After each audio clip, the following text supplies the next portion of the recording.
everyone! Welcome back to my channel, and for today magkakaroon tayo magbibigay ako ng review and reaction dito sa napanood kong 24/7 na napakaganda ng episode na ito.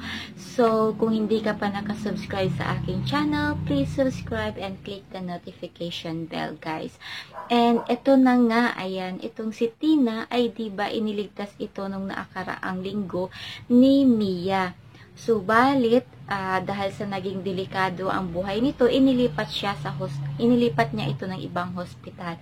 At wala din nagawa itong si Mia dahil kahit nailipat niya ito sa ibang hospital ay namatay pa din itong si Tina dahil hinahabol ito ng mga kalalakihan at nasagasaan ito. Ayan, na aksidente dahil nasagasaan siya ng sasakyan. So, nawala na si Tina, subalit may isa namang sulat na nakita itong si Mia. At yun ay naging dahilan para puntahan niya itong si Professor Esteban. Si Professor Esteban ay siya yung naging professor, naging estudyante nito si Tina. So, malapit dito si Tina. At ayun, pumunta itong si Mia doon sa bahay ni Professor. Subalit, hindi siya dito pinapapasok. Kaya, over the bakod itong si Mia kasi walang sumasagot doon na tao. Subalit, andun naman si Professor Esteban. Subalit, nung makita ito ni Tina, nakapasok na siya, tinutukan siya ng baril ni Professor Esteban na kung saan iniabot niya yung sulat ni Mia para para tigilan siya nito at paniwalaan. So, itong si Professor Esteban ay pinaliwanag niya na naging estudyante niya nga itong si Tina. At sinabi ni Mia na patay na nga itong si Tina. At ayun, pagkatapos ng mga tanong ni Mia ay sinaraduhan siya ng pinto ni Professor Esteban. At wala nagawa si Tina kundi ang umalis na lang. So, ito naman si Dr. Jacinto ay nagpalaganap na ng isang epidemya sa kanilang lugar na kung saan isang kagat ng lamok ay magkakasakit ang tao. Yun yung dengue. So, isang kapitbahay ni Mia ang nagkasakit at ayun, alam na yun ni Mia kasi yung mga magaganap in the future ay nakikita na niya. So, inanuhan niya ito ng bimpo para bumaba yung lagnat at dinala nila ito sa hospital. Subalit, yung hospital na yun ay ayaw pa nga silang papasukin at intindihin. Kaya, ang ginawa ni Mia ay nag-video siya. Ayan. At kumalat yung kanyang video na nasa 500,000 na nga yung views.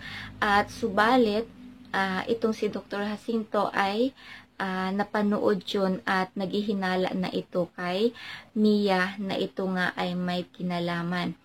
So, nagkaroon ng isang pag-uusap itong sina Dr. Jacinto kasama ang kanyang board member na dalawa, yung kanyang anak at yung isang pharma doctor na nagtatrabaho sa Pharma Jacinto. Itong si Tina kasi sa Pharma Jacinto ito nagtatrabaho dati.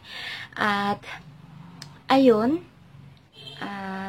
si Mia ay nasasangkot ngayon sa isang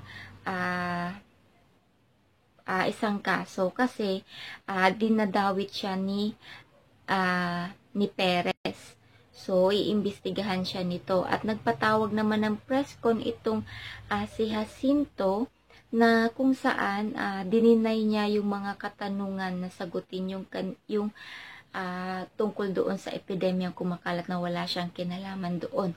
At ayun, syempre ginagawa ito ni Dr. Jacinto dahil nga sa power. Gusto niya magkaroon ng power, gusto niya maging sikat.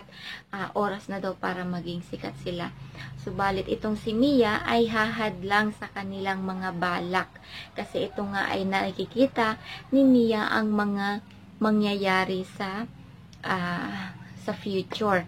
At itong si Mia naman ay nagiging protektado na advance sa kanyang anak. Hay nako, itong asawa dati ni Mia, kinuha yung kanyang anak, na kung saan ito yung nakita ni Mia sa future na yung kanyang anak ay makakagat din ito ng lamok dahil sa pagsama dito sa ama nito.